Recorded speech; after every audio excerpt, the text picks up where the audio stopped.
Okay. Ah, jeez. Let's start with using the 3D tools inside of Illustrator.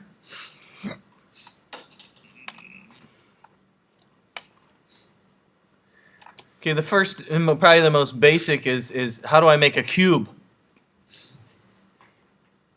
Cube is done by using something called Extrude. Extrude comes from, the traditional 3D tools, and I used to teach a 3D program called Lightwave back in the 90s, and Lightwave was a 3D program they used to make the Star Trek Next Generation. So every time you saw the spaceships and all the space scenes and Star Trek The Next Generation, they were all done with a program called Lightwave. And of course, back in the 90s, there were all kinds of, there was a lot of different 3D tools back then. What am I trying to say? The one 3D Studio Max. Okay, the 3D Studio Max was a great tool. It was probably one of the most used 3D tools for making games. The advantage of using 3D Studio Max back in the game day was because you could deal with texture maps really well. And every time you look at a 3D game, basically it's a model inside the computer that has a texture wrapped around it. Okay, and we can do things like that inside of Illustrator, and I'm going to show you that. So that you can take a graphic and wrap it around a model. That's called a texture map. Inside of Illustrator, it'll be called a map art is the term they use to describe that. Map art.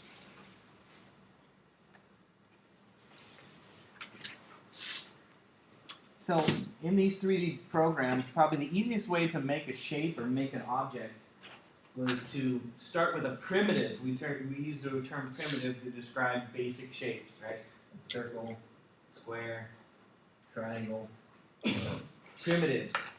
So if I was going to make a cube, right, I would draw a square, and then I would extrude it. What extrude means is you add depth to it, right? So we've all drawn those kind of things in your life before, right? So what we're going to do is take the 3D shape and then add depth to it. It'll make a facade here, and then even invisible ones behind there. There'll be invisible ones in the background. So, like that, right? There'll be some invisible ones. You could tell Illustrator not to make those back there. If it's not shown, don't do it. And the reason why you might want to tell Illustrator not to do that is to save on memory. Because if you can't see it in the perspective that you're looking at, why make it and why add extra graphics, right? So you can do things like that. You can have it remove things that are not seen to save on memory. So let's make a rectangle. So again, just a simple rectangle or square, whatever you want to do. Give it some color. We're going to do orange. We'll make it orange. Okay, so we're going to make a cube. How do I make a cube? We're going to extrude. To extrude the cube is underneath Effects, 3D. You got Extrude and Bevel. Extrude and Bevel. If I click on Extrude and Bevel, you'll notice it puts a little cube over here, and you can see the little cube right there. See it? To preview what it's going to do to your square out there, there's a preview button right there. If you click on the preview button, it'll then show you what it is. Okay, so you can see there's a little bit of facade that's being generated behind it. Right? You want to make the facade bigger is a depth. You'll notice it says extrude depth here. If you turn it bigger extrude depth, you'll notice it gets bigger that way, smaller that way. You can move your extrude around by putting your cursor inside the box here, inside the box. And if you hold your left mouse down, you can rotate your cube. Rotate your cube. Rotate the cube. Now the bevel comes from the edge of where the two facades come together, the two planes, right? So if you look here, you'll notice I have a plane which is basically a square on here and a square here, right? So where those two come together, you can have a type of edge. That edge is called the bevel. That's where the bevel and extrude come in. You'll notice there is a bevel option right here. It says none. So right now when the two lines come together, they're straight on, right? They straight touch each other. And here, bevel, right here, none. If you change that, it'll give you an angle. The classic bevel gives you a little angle if you zoom in, and I can't zoom from this perspective here. It'll give you classic, and then you have complex, and so on and so on. Again, the bevel will add to the memory that it takes to generate the 3D. It adds to the memory. So again, and then you can adjust the way that the bevel is by adjusting the height of the bevel. And it might get all distorted and distracted, and there's all kinds of different types of bevels. There's different bevel options here. You notice now when they come together, there's going to be kind of an angle that's on the edge.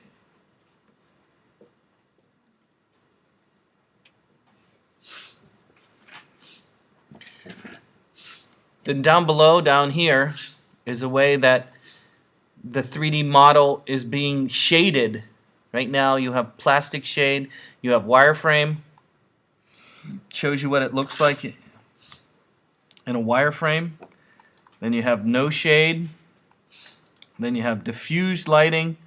And then you have plastic shading. I'm going to go back to no bevel for right now so we can just see the simpleness.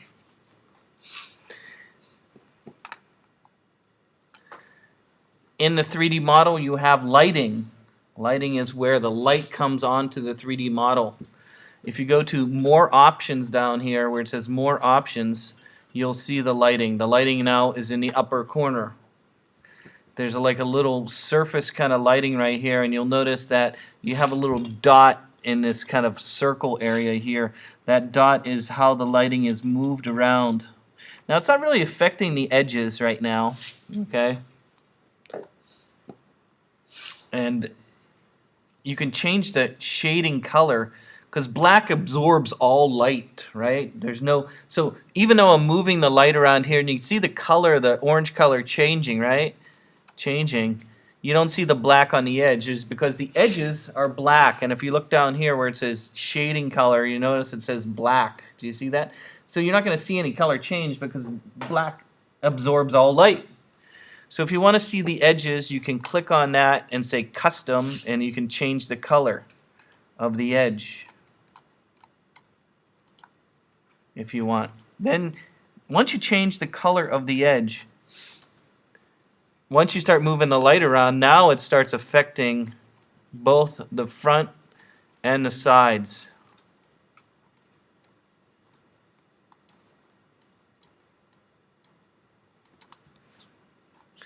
You have different types of light. You have ambient light. Ambient light is light that's like bounces everywhere. The word ambient means ambient light. It's just light that goes everywhere, right? Then you could have a spotlight, right, which would be like a lamp. Okay. Light intensity is at 100%.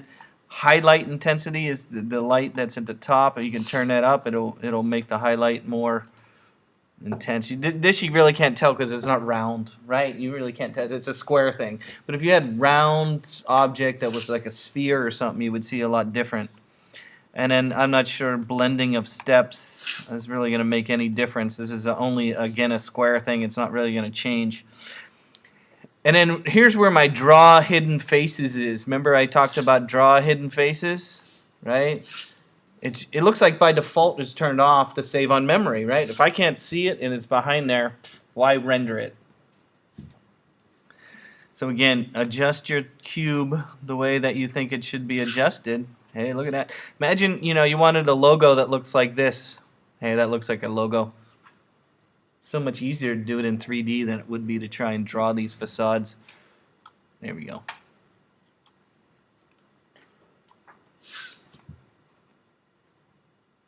In addition, you have a perspective up here. The perspective is like a camera. In 3D programs, they have usually a camera, and that camera is usually the way people are looking through the lens. Okay. Now they don't really have a camera in this program, but they do have a perspective that kind of adjusts. And you can think of the perspective as being like a lens. So if you're using a really wide-angle lens, the edges of things tend to get distorted, right? You ever look through a camera and you had to use a real wide-angle lens, and you look around the edges and they kind of bend a little bit, right? That's kind of what the perspective will do to your shape. If you go and turn it up, let's go and turn it up a little bit here. You'll notice the edge of my object starts to get distorted. So if you look at it, you'll see how the angle of the box is not square now. It's not square. It's like if you were looking through a lens and it's kind of distorted. Do you see that? Try that, the perspective. No? Maybe you need to change your angle. But look line. Notice how this line is now, it looks distorted a little bit. Looks like there's more angle to it.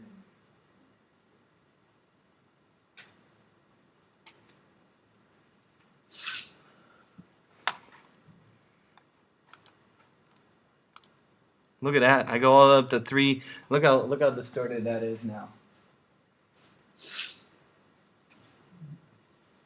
Okay, so the perspective can give you more of an angle.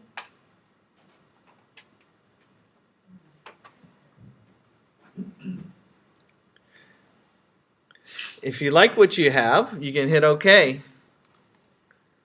And notice my object now I have is 3D. Now it's a grouped object. If you move it like that, it's going to move it as a group. If you want to change your 3D, you need to go to the appearance window. In the appearance window, you'll notice it'll say 3D extrude bevel. You want to go back and make adjustments. You go to the appearance window and click on there, and it'll take you back to where you were when you were making the adjustment. See right here where it says 3D bevel and extrude right here? Boom! Hey, it takes you right back. It starts over though. Look at that. Notice how it went back to normal. Oh no, I guess you can hit preview. It goes back. There we go. Okay, so there you go. Hit preview and it'll go back. Again, it's under appearance. If you want to go back, you go to appearance.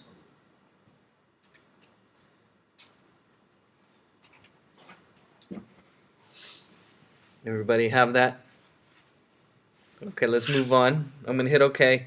So again, the program sees this as a group, but again, you don't have to have this a group. What if you make the 3D the way you want it, and then you want to break these pieces apart? I want to change the color of the facades. You can do what's called expand. And expand then will take the 3D and get rid of the 3D and make them individual objects. So I go underneath Object, Expand Appearance. Expand Appearance. If you go under Expand Appearance, it'll take that and split it apart. It's no longer 3D. If you look in the Appearance window now, boom, your 3D is gone.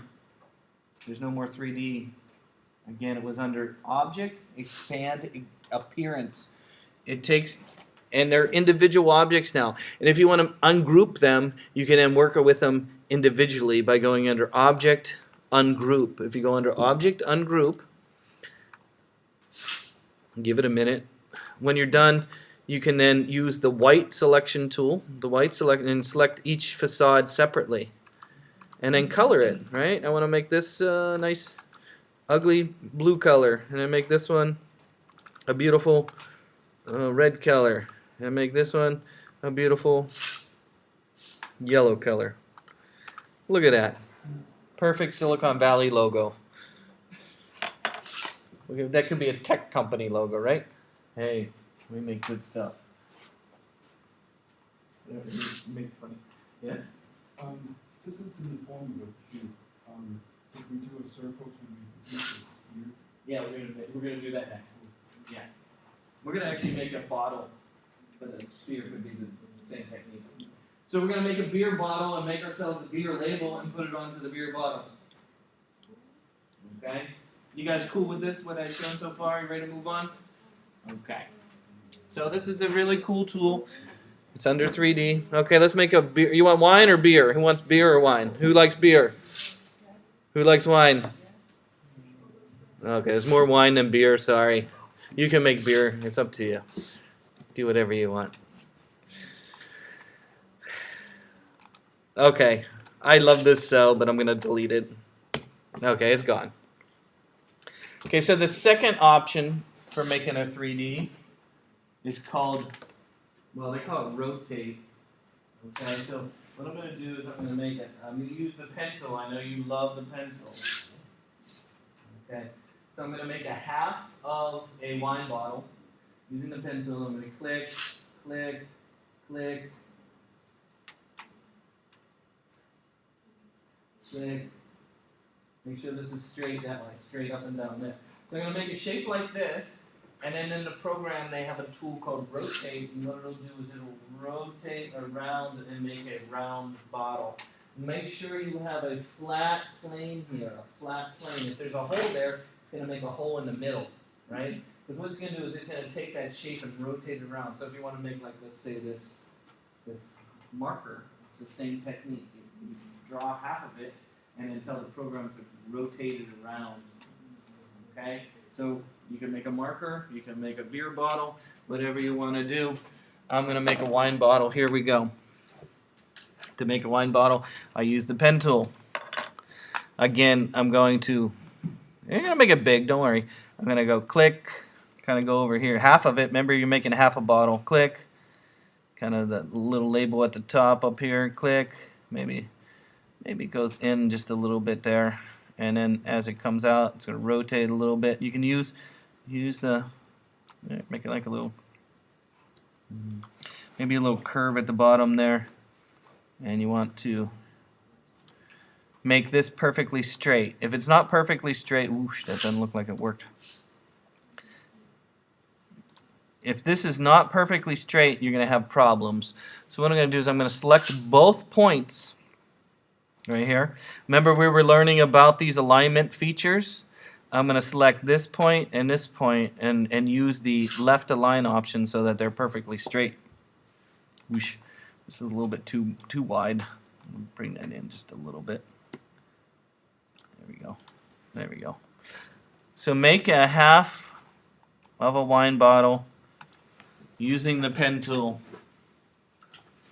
or beer bottle, whatever you want. Make a shape that looks like this. Make sure these two, you can select both points and use the alignment feature to make it perfectly straight. And you might want to use the color because it's going to use a color. So what color is a wine bottle? Kind of purple maybe. I don't know. It's kind of clear maybe, gray. I don't know. What color would a wine bottle be? That's pretty dark. I'm going to lighten it up. I don't like that. There we go. Something like that. I don't know.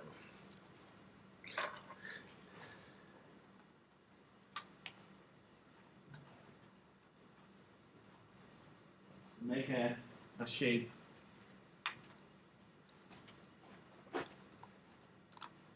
Your object in 3D, select it, make sure it's selected. Go to your effects window, go to 3D, and we're going to use the revolve or rotate. Revolve. Is it revolve I want? Or rotate? Oh, jeez, I shouldn't have. My window's too, my computer's too, oh, you gotta be kidding me. I have to go all the way over here. Somebody left a dot. This is revolve I want to do. Not rotate, revolve. My mistake. And hold on, I'm struggling here because Photoshop launched and I gotta get rid of this dock. Okay, there we go. So revolve is the option. 360 degrees is what I'm using. You can do, if you want a half a bottle, you can do 180. Shows you half a bottle. You can rotate your object around and see what it looks like at half of it. See how it's kind of cut in half? So I used 180. You can see I got a half a bottle. If you want a whole bottle, type in 360. You get a whole. You should have a whole bottle. For some reason, it's not. There we go. There's a whole bottle.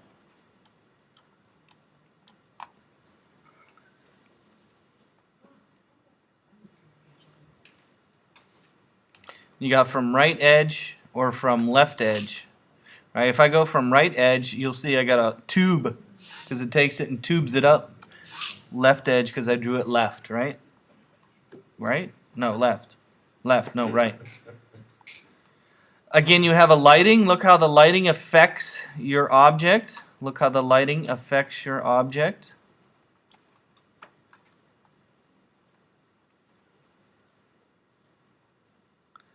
And so on. And again, you have your perspective. If you want, you can distort your object.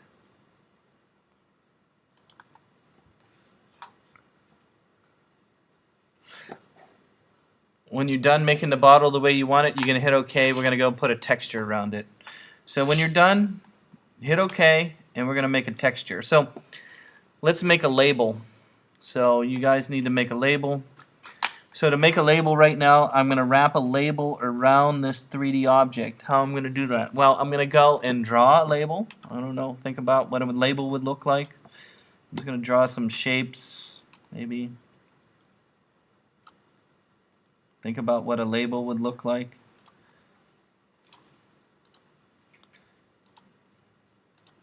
There we go. There's a label. And then you can put anything you want in your label. You definitely don't want that color. Maybe maybe a bright.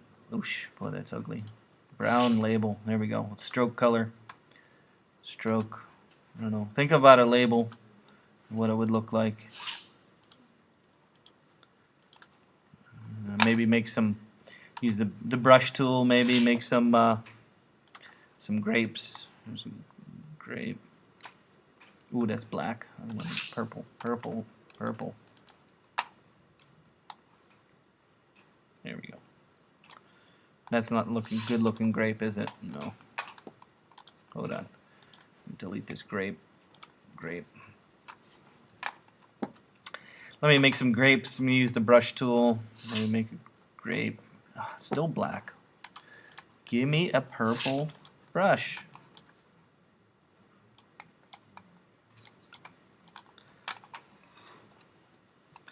So make the label kind of the size it would be to wrap around the bottle, because you're making it so it wraps around the bottle.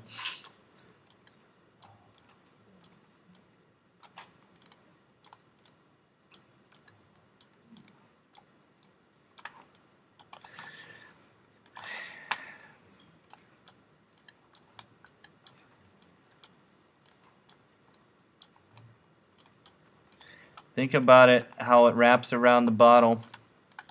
Okay, in order to wrap your label around your bottle, you need to make your label into a symbol. It has to be a symbol. So bring up the symbol window by going under Window, Symbols, Window, Symbols. If you don't, here it is, Symbols. Oops, Symbols. Okay. Take your label that you made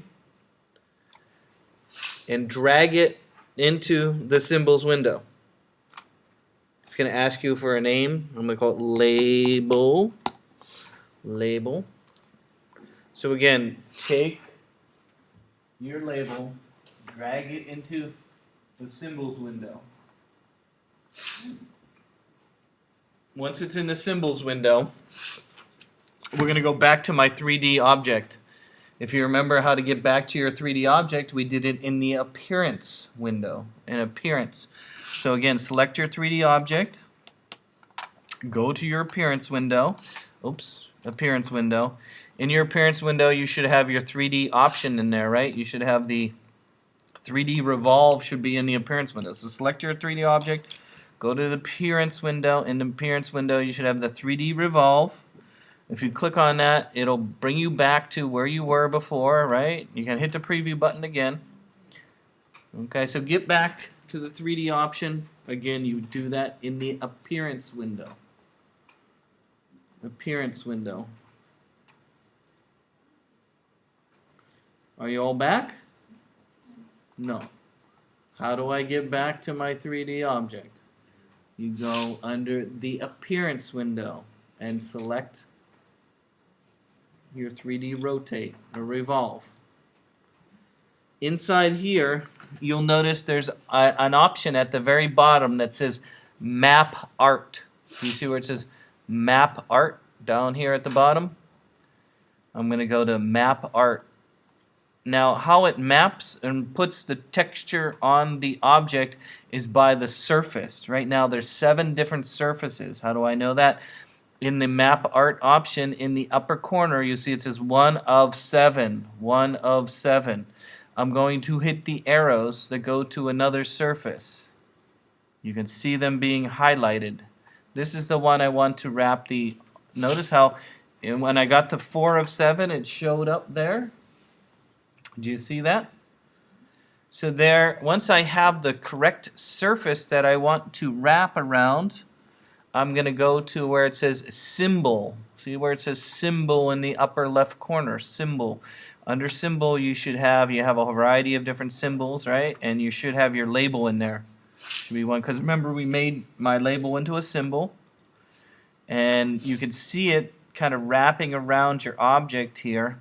You can move it by putting your cursor in here and moving it around. I'm going to move it so it's kind of in the middle there.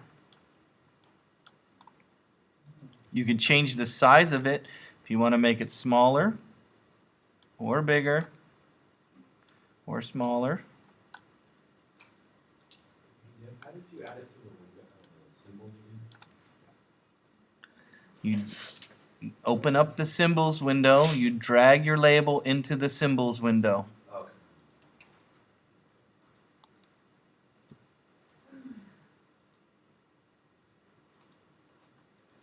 If it looks the way you like it, you can hit OK. You can rotate your object, and the label will still stay on there. Should stay on there.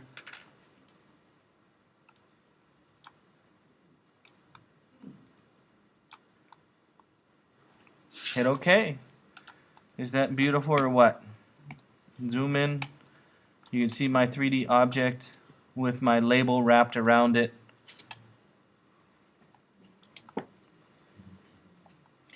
Again, if you want to pull this object apart, what did we do? Remember how we did it with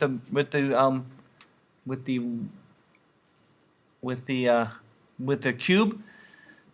You can go under Object, Expand Appearance. Remember doing that? Object, Expand Appearance. It'll convert it into individual objects.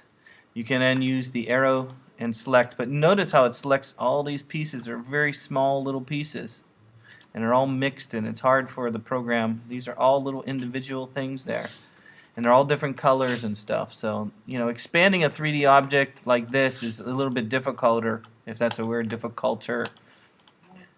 So you might not want to do that. But you can change the shape of your object. And notice how your 3D object changes. There we go. Look at that vino bottle.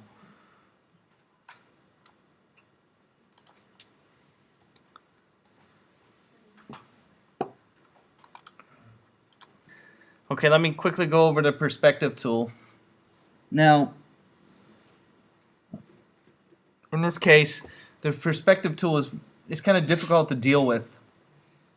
I think the easiest way to use the perspective tool is not to make artwork and then try and map it onto the perspective tool. The easiest way to use the perspective tool is add the perspective tool the way you want it and then draw on top of that. I have some tutorials on usually a little bit more in depth where I would do a whole class on it and stuff like that. You might want to find, and let me just find a building. A good thing to start with if you want to try the perspective tool is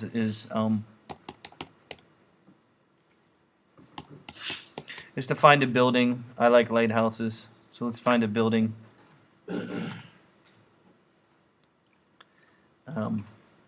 No, these are not very good. Let's not do a lighthouse. How about we do a building? I need a building. Give me a building. You need a building.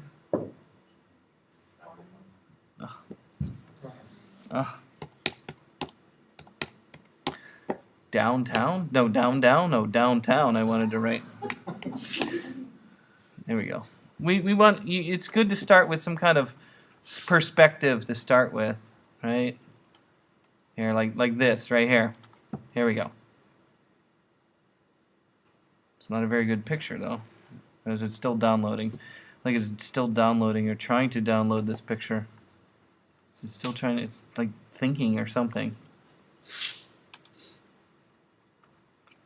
Oh, I just wanted a building with some perspective. Really? You have a picture that's this big on your homepage? Look how long it's taken to download. Who would make it? Jeez. But that was a nice perspective. I like that perspective.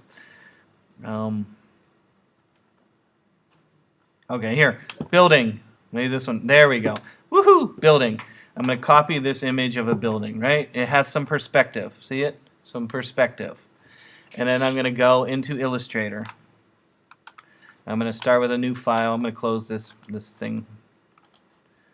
Okay, and let's start with a new file. And of course I'm going to do more horizontal. I got all these windows open. Let me close all this stuff. Hold on. Closing, closing, closing, closing, closing, closing, closing, closing. Let me actually make a little bit wider document. I'm going to do 17 by 11. There we go. It's a little wider. Let me put in my picture. Shrink that down a little bit.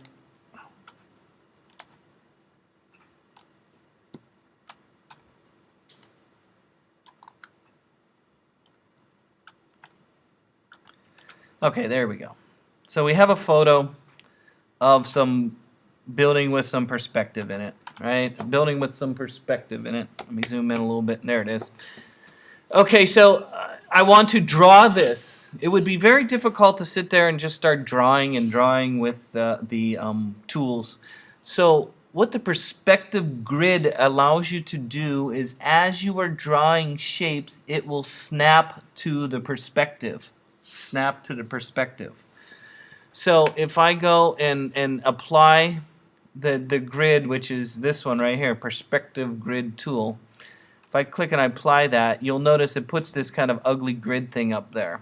So what you want to do is try and morph this grid to your perspective. So of course this is not where I want it to be. This needs to be a little bit down here, right? Down to kind of street level there. This probably should go all the way up towards the top. This should go towards the bottom here. Notice how there's points that go along here that I'm adjusting the grid. Do you see that? I know it's hard to see there. It's over top. Let me I should have made this a little darker so you could see it a little better, but there's some points. Some points expand your grid. See if you look over here, let me move over here. You'll see my grid. See the kind of grid that it's making here? Okay, what you want to do is kind of map this grid over top of, and I think I've moved it too much already. I've moved it too much already.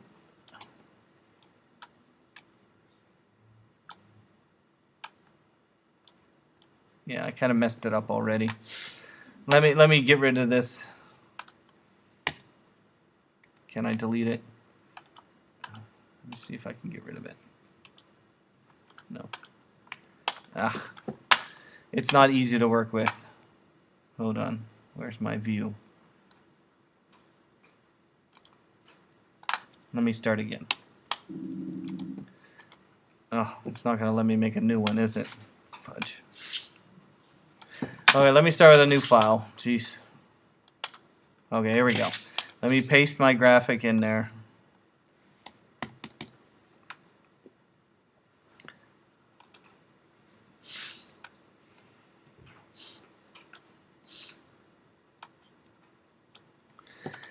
And then let me add my perspective grid. Again, it's this tool right here. You have a perspective grid tool and a perspective grid selection tool. So there's two tools. Okay. Once you put this perspective grid in, I know it's hard to see if you can look closely at that, but there is a kind of grid that has two facades on it and a bottom facade. What I'm going to do is I'm going to try and map this grid to the perspective of my photograph. To do that, you can use these points right here. This one will bring your grid up or grid down. This will move your grid down. I'm going to move it down to street level. I'm going to move this one up. Okay, and then I'm going to move, there's a way to move it over, I believe. No. Oh, great.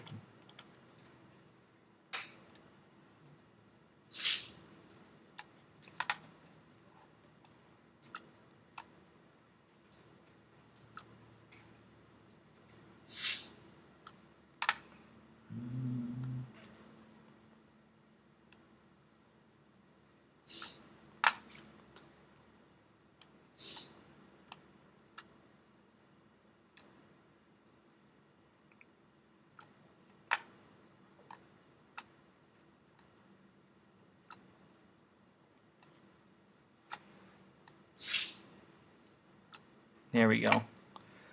So you have to kind of get the grid to kind of fit the perspective of the building you're making. So again, I have one side on this side, one side on that side, and then I have a ground level here for the street.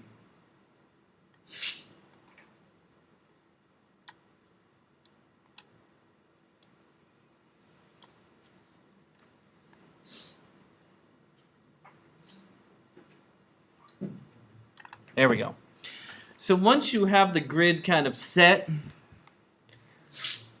over top of your object, then you have an option over here. Okay, these options over here are a way of you selecting the one you want to draw on. If you look in this upper corner up here, you'll notice I have a blue one refers to the blue grid.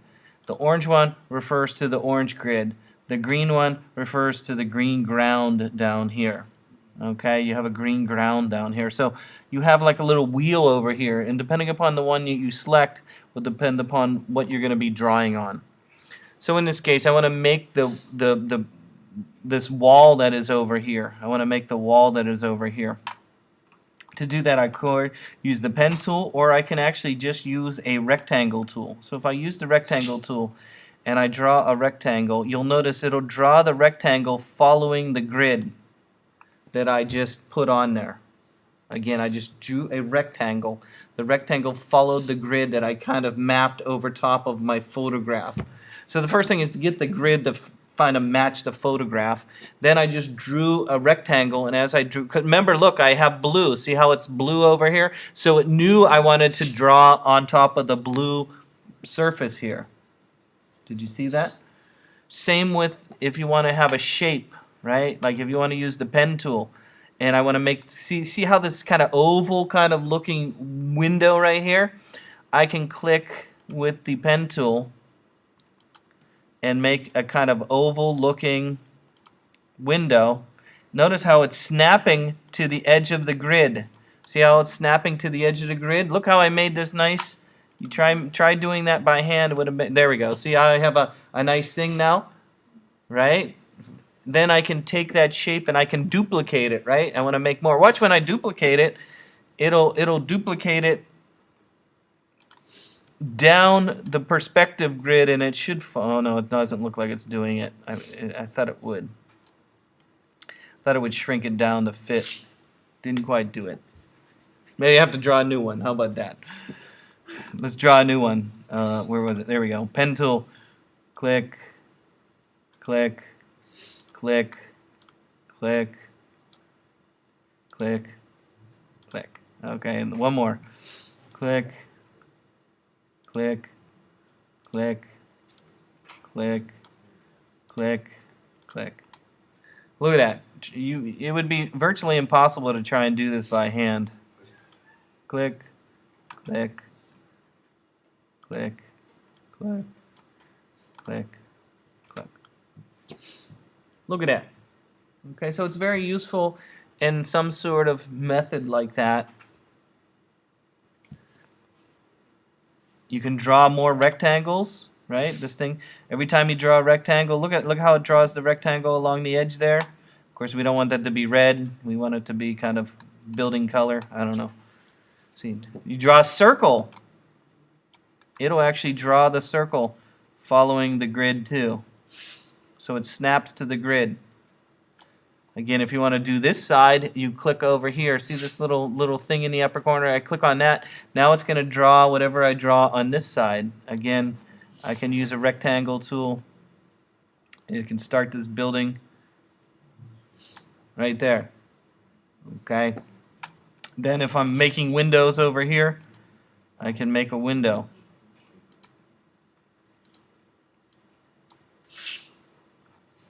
And again, that is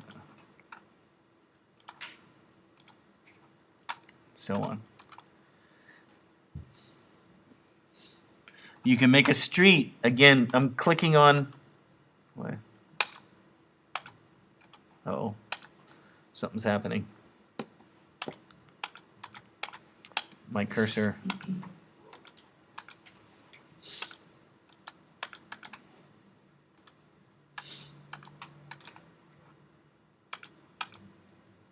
It's going crazy on me. I don't know what happened. Won't let me select anything. Well, there it goes. Well, let me change this.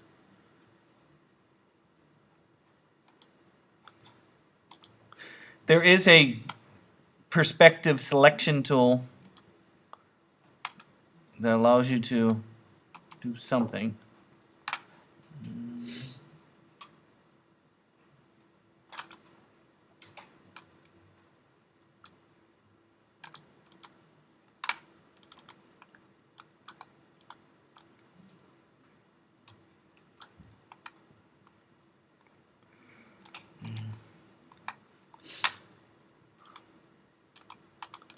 For some reason, it won't let me select the green one. Oh, I'm using the wrong tool maybe. Perspective grid tool, that's why. There we go.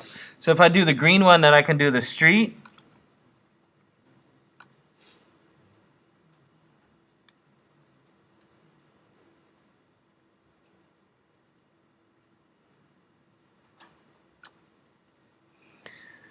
So I can do the street. Here we go.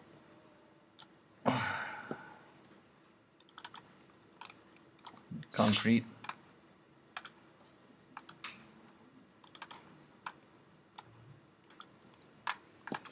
If you don't want to see the perspective grid again, the way to get rid of it is under View, Perspective Grid, Hide. And then if we look, and we look at the layers window, you'll see I have all these layers, and you hide my picture. Add some color to this so we can see it.